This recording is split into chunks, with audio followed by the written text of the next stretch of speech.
नमस्कार, मैं हूं आपके साथ अनुष्का राय और आप देख रहे हैं खबर 24 एक्सप्रेस।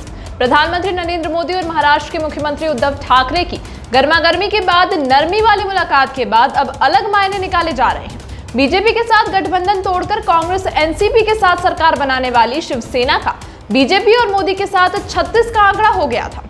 लेकिन इस 10 मिनट की मुलाकात में ऐसी क्या बातचीत हुई कि शिवसेना के सुर ही बदल गए। पार्टी के मुखपत्र सामना में लिखा है कि संपादकीय में इसके साफ संकेत मिले हैं। सामना ने लिखा है कि सत्ता में एक साथ नहीं है, इसका मतलब रिश्ता टूट गया। ऐसा नहीं होता है, ऐसा मुख्यमंत्री ठाकरे ने दिल्ली स्थित महाराष्ट्र सदन में कहा। यह रिश्ता क्या वैसा है, इसका पूरा अध्ययन महाराष्ट्र बीजेपी नेता आगे करते रहे। शिवसेना बीजेपी का सालों का रिश्ता महाराष्ट्र विधानसभा चुनाव के बाद अचानक बदल गया था। मुख्यमंत्री पद को लेकर खींचतान ने दोनों पार्टियों के बीच दूरी की लकीर इस कदर खींच दी थी जैसे दोनों पार्टियों के नेताओं में जन्म जन्म की दुश्मनी हो। यहां तक कि शिवसेना बीजेपी एक दूसरे पर टिप्पणी करने से नहीं चूकते थे।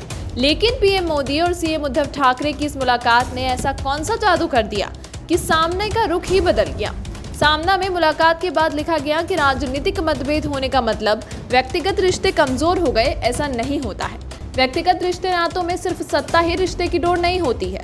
शिवसेना ने हमेशा इन रिश्तों को संभाला है। नरेंद्र मोदी उद्धव ठाकरे की मुलाकात जिस तरह से राज शिष्टाचार का हिस्सा थी, उसी तरह व्यक्तिगत रिश्तों की भी थी। इसीलिए दिल्ली की इस भेंट पर इसके आगे लंबे समय तक चर्चा की धूल उड़ती रहेगी। मुख्यमंत्री का दिल्ली दौरा राजनीति के लिए नहीं था। जिन्हें इस मुलाकात में राजनीति दिखती है वे धन्य होंगे।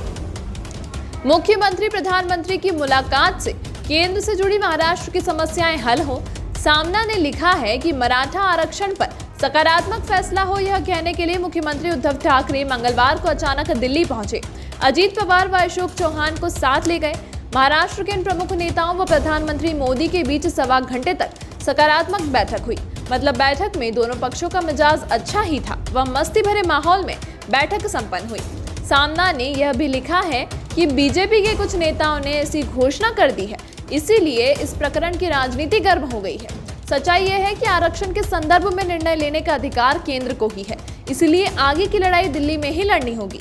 यह जानकारी होने के बाद भी मराठा आरक्षण के संदर्भ में कुछ नेता मुंबई में बैठकर लोगों को उकसा रहे हैं। यह सब धंधा महाराष्ट्र में शुरू रहने के दौरान मुख्यमंत्री ठाकरे सीधे दिल्ली पहुंच गए व मोदी से ही कहा कि मराठा आरक्षण की समस्या हल करें, लेकिन इससे महाराष्ट्र में कई लोग मुश्किल में पड़ गए।